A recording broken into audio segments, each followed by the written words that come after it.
বিএনপির সবচেয়ে বড় বয়ানের সংকট হবে জামাতকে নিয়ে। বিএনপিকে জাস্টিফাই করতে হবে কেন তারা জামাতের সাথে রাজনৈতিক এবং নির্বাচনী ঐক্য করছিল। জামাত সম্পর্কে যে বয়ান তারা হাজির করে কি সেটা আদর্শিক এবং ঐতিহাসিক। মুক্তিযুদ্ধের বিরোধিতা করছে জামাত, আল বদর করছে, শিবির রক কাটে ইত্যাদি। এর এই বিষয়গুলোতে রাজনৈতিক এবং নির্বাচনী যে ঐক্যগুলো করছিলেন সেই সময় ছিল, তাই না? সেই ঐক্যের ঘটনার আগেই সেই ঐতিহাসিক ঘটনাগুলো ঘটছিল। বিএনপির সেই রাজনৈতিক অবস্থানকে বাতিল করতে হলে তো বিএনপিকে খালেদা জিয়ার প্রজ্ঞার কৌশলকে অস্বীকার করতে হবে, আর বিএনপিকে ডিপার্চার করতে হবে খালেদা জিয়ার উত্তরাধিকার থেকে। আপনাকে যদি খালেদা জিয়ার উত্তরাধিকার নিতে হয়, জামাতকে আপনি ডিজোন করতে পারবেন না। এখনো পর্যন্ত খালেদা জিয়া বিএনপির সেকেন্ড বিগেস্ট পলিটিক্যাল অ্যাসেট, জিয়ার পরে। বয়ান তৈরির সময় ভবিষ্যৎ দেখে নিতে হয়, এটা পটেনশিয়াল আফটার এফেক্ট বা পাল্টা বয়ান ভাবে রাখতে হয়। বিএনপির জামাত বিরোধিতা বয়ানের মূল ক্ষতি হবে বিএনপির। তার ভোটাররা মনে করবে যে বিএনপি শুধু নির্বাচনে জেতার জন্য জামাতের সাথে ঐক্য করছিল।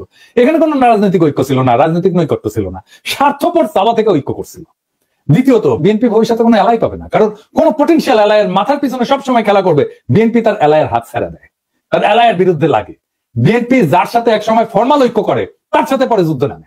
আপনি আপনার এলায়ের সাথে বিরোধ করবেন না তা না, করতে পারেন, অবশ্যই করতে পারেন, অন্য দল কেন করবেন না, কিন্তু সেটা তো বুদ্ধিমত্তার সাথে করতে হবে। আপনার একটা ইন্টারেস্টিং গল্প বলি। আমি জয় বাংলা স্লোগানে জয় বাংলা করে দিচ্ছি, তাই না? মুজিবকে সোহরাওয়ার্দীর বডিগার্ড বানাইছি, তো ইনকা হইলে অনেক সময় নিজের মনে হয় তালে বড় হয়ে গেছি, আমি যা করবো সেটাই ঠিক হবে। তো আমি ভাবলাম যে হাসিনা শব্দটাকে প্রতিশব্দ বানাবো, কার হাসিনাকে মারে ধুলাই অন্ধকার, দেখেছেন না, এইসব কইতাম। তো কিন্তু আমি খেয়াল করলাম যে এটা জয় বাংলার মতো ক্লিক করতেছে না। আমি র্যান্ডম মানুষের সাথে কথা বললাম, কথা বলা শুরু করলাম। একদিন একজন আমার খুব পছন্দ করেন উনি, সে আমার উপর খুব ক্ষিপ্ত ভাবে কইলে, আরে ভাই আপনি তো এটা খুব খারাপ কাজ করতেছেন, কত মুরব্বীর নাম হাসিনা আপনার ধারণা আছে? আমার মায়ের নামই তো হাসিনা বেগম। দেখেন কি ডিজাস্টার করে ফেলছিলাম। আমি আগে বিএনপির ওই যে জয় শ্রীরাম বলেন ওটাকে জয় শ্রীরাম বলতাম আর কি, বিকৃত কইরা।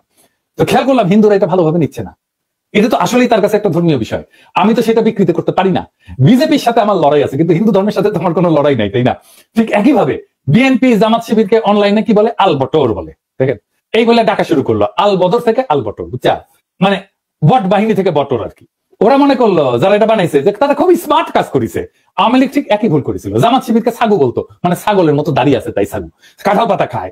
ভাই দাঁড়িয়ে একজন মুসলমানের সুন্নত, তুমি সেটা নিয়ে ব্যঙ্গ করতে পারো না। আল বদর যদি বলতে চাও সেটাই বলো। রাজাকার আল বদর শব্দগুলোর সাথে বাংলাদেশের স্বাধীনতা বিরোধিতার একটা বিষয় আছে, এটা সত্য। কিন্তু এটাও সত্য যে বদরের যুদ্ধ একটা হাইলি সিগনিফিকেন্ট পবিত্র ঘটনা, ধর্মীয় পবিত্র ঘটনা, এটাকে তুমি বটর বলতে পারো না। এই কাজের কনসিকুয়েন্স আছে, কয়ে দিলাম। জামাতের রাজনৈতিক বিরোধিতা আপনি দারুণ ভাবে করতে পারতেন, জামাতের সাথে আপনার অতীতের রাজনৈতিক ঐক্যকে অন করে করতে পারতেন, ওইটা একটা সিরিয়াস ইন্টেলেকচুয়াল কাজ হইতো। কিন্তু আপনারা তো সিরিয়াস কাজে যাবেন না, তাই না? হয় সে যোগ্যতা নাই, অথবা সে ভিশন নাই, অথবা দুইটাই, অথবা বয়ান আসছে ইন্ডিয়া থেকে, যা বলেন জামাতের বিরুদ্ধে এগুলো তো ইন্ডিয়ান বয়ান, এগুলো তো ইন্ডিয়ান বয়ান রে ভাই, এটাই আওয়ামী লীগ বলে আসছে, ওটাই আপনারা নিছেন, কোনো ইনোভেশন নাই।